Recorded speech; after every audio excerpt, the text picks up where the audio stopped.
হকারদের কাছে যে চাঁদাবাজি, এটা আমরা কিছু জায়গায় অলরেডি বন্ধ করেছি। মাদকটা ভয়াবহ, এটার সাথে অনেক রকম লোক আছে, সন্ত্রাসীরা আছে।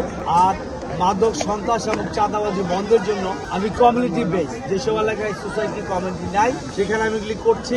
এগুলি আমরা এডির মাধ্যমে, কমিউনিটির মাধ্যমে আমরা সিসিটিভির আওতায় আনবো। টোটাল এরিয়াটা নাইট গার্ড রাখবো, গেট লাগাবো।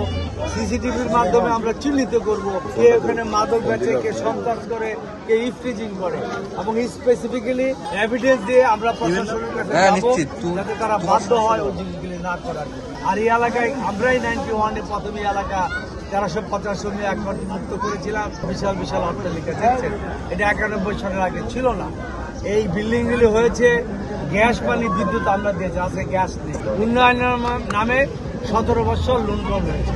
এই গ্যাসের সমস্যাটাও আমরা যত দূর সম্ভব যদি ইলেকটেড হতে পারি, ইনশাল্লাহ এই এলাকার মানুষ, আমি বিশ্বাস করি তাদের আমি পরিচিত পরীক্ষিত সন্তানের মতো। 94 থেকে 2013 পর্যন্ত আমি কমিশনার ছিলাম, সবাই আমাকে চিনে ইনশাল্লাহ। সুতরাং তাদের আস্থা, বিশ্বাসের জায়গাটাই আমার, ও আমি বিশ্বাস করি তারা আমাকে বিজয়ী। সারা কেমন পাচ্ছেন? অনেক সারা পাচ্ছি, স্বতঃস্ফূর্ত হবে। আপনারা ঘরে ঘরে যাবেন, যেন অন্য প্রার্থীরাও আসবে, তারা করুক। আমরা শুধু ঘরে ঘরে যাব।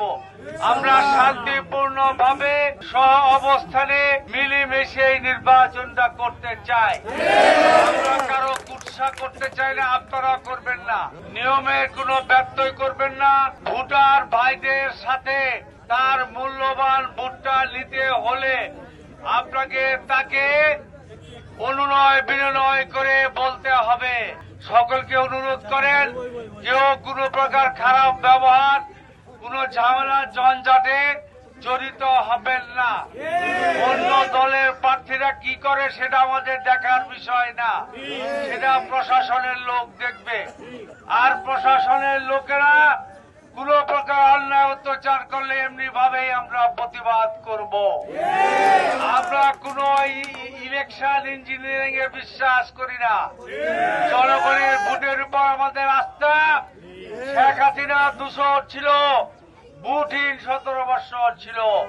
গণ অভ্যুত্থানে তার বিদায় হয়েছে, কিন্তু শেখ হাসিনার দূষররা প্রশাসনের রন্ধে রন্ধে আছে।